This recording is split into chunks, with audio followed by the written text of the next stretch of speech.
বন্ধুরা তোমরা সবাই কেমন আছো? আশা করি ভালো আছো। আজকের আবার চলে এলাম তোমাদের সামনে নতুন এক রেসিপি নিয়ে। দেখো এখানে আছে ডাল, ভিজানো ডাল আর দুটো ডিম, আর এই যে এখানে আছে পেঁয়াজ কুচি, কাঁচা লঙ্কা চেরা, টমেটো কাটা, আর আছে আলু কুচি, আছে আদা কুচি, আর আছে রসুন কুচি। এটা দিয়ে আজকে কিন্তু দারুণ এক নতুন রেসিপি বানাবো। তা তোমরা কিন্তু সাথে থেকো বন্ধুরা আর দেখতে থাকো। দেখো এখানে আমি একটা কড়াই নিয়ে নিয়েছি, খালি কড়াই।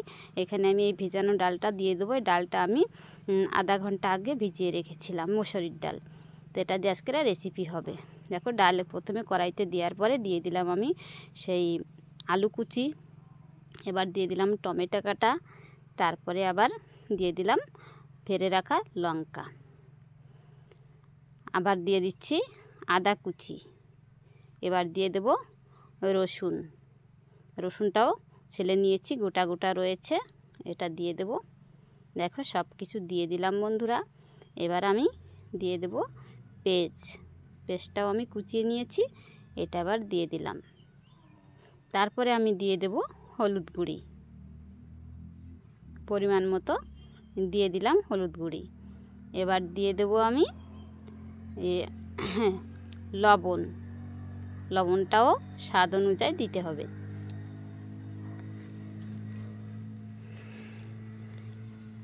দিয়ে দেব সরষের তেল। এবার আমি সুন্দরভাবে মেখে নেব সব কিছু।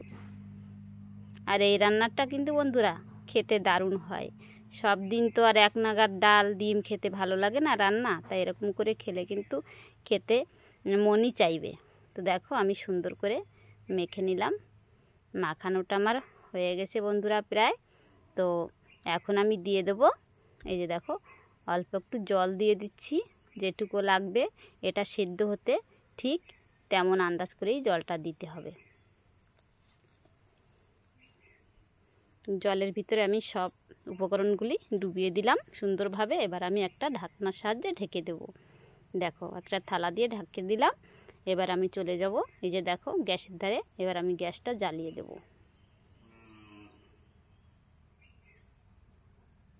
গ্যাসটা বন্ধুরা আমি জ্বেলে দিলাম। এবার আমি আঁচটা মিডিয়ামে রাখবো, কেননা আমি বেশি জল দিই নাই। তো বেশি জল দিলে ডালটা সিদ্ধ হবে না আর পোড়া লেগে যাবে, তার জন্য আমি জালটা মিডিয়াম আঁচে রাখবো। এই যে দেখো আমি 5 মিনিট সেদ্ধ করে নিয়েছি, আর 5 মিনিট সেদ্ধ করাতেই বন্ধুরা দেখো প্রায় সেদ্ধটা হয়ে গেছে। আরও 5 মিনিট ঢাকা দিতে হবে, তাহলে পুরোপুরি সেদ্ধটা কমপ্লিট হয়ে যাবে। দেখো কেমন সুন্দরভাবে মিলিয়ে গেছে সব কিছু।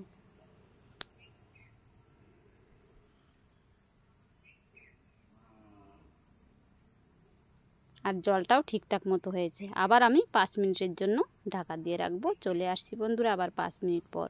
তাও তোমরা কিন্তু এরকম করে ঘরে বন্ধুরা খেয়ে দেখো, কত ভালো লাগে খেতে। দেখো ঢাকনাটা আবার তুলে নিলাম 5 মিনিট পর। এই যে দেখো এবার আমি নেড়ে চেড়ে পুরা সব উপকরণগুলিকে মিশিয়ে নেব সুন্দরভাবে।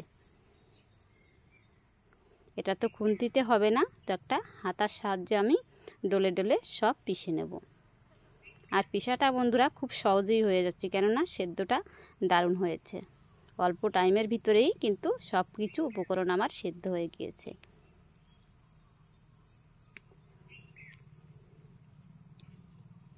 এবার আমি দিয়ে দেবো পরিমাণ মতো একটু লাল লঙ্কার গুঁড়ি দিয়ে দেবো। আমি তো কাঁচা লঙ্কা দিয়েছিলাম, তো একটু কালারটা ভালো আসার জন্য আমি একটু লঙ্কার গুঁড়ি দিয়ে দিলাম। এবার আমি দিয়ে দেবো বন্ধুরা দেখো জল। তো জলটাও আবার একটু পরিমাণ মতো দিতে হবে, কেননা এটা একটু জাল হতে হবে, তার জন্য অল্প কিছুটা জল আমি আবার দিয়ে দিয়েছি।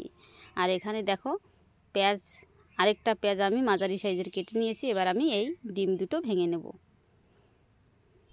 ডিম ভেঙে এই পেঁয়াজের ভিতরে দিয়ে দিচ্ছি।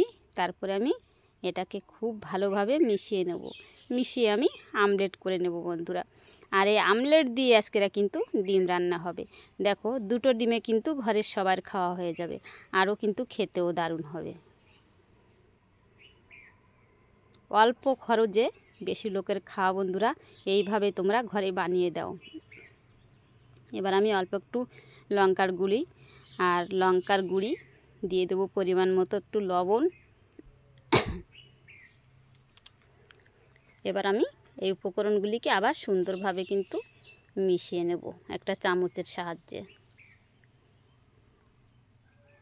যাতে লবণ, হলুদ, লঙ্কার গুঁড়িটা ডিমের সাথে মিশে যায় তেমন করে আমি ডিমটাকে মিশিয়ে নিচ্ছি। দেখো সেই ডাল সিদ্ধ কড়াইতেই আমি ডাল নামিয়ে রেখে দিয়ে দিলাম কিছুটা সাদা তেল। প্রথমে আমি সরষের তেল দিয়েছিলাম ডালটা সিদ্ধ করার জন্য, যাতে ভালো ফিলে সিদ্ধ হয়। তারপরে আমি রান্না করার জন্য ব্যবহার করলাম সাদা তেল। দেখো তেলের ভিতরে তেল গরম হয়ে গেছে, এবার আমি দিয়ে দিলাম সেই মেশানো ডিম। এবার আমি ডিমটাকে খুব ভালোভাবে উল্টে পাল্টে একটা অমলেট বানিয়ে নেব।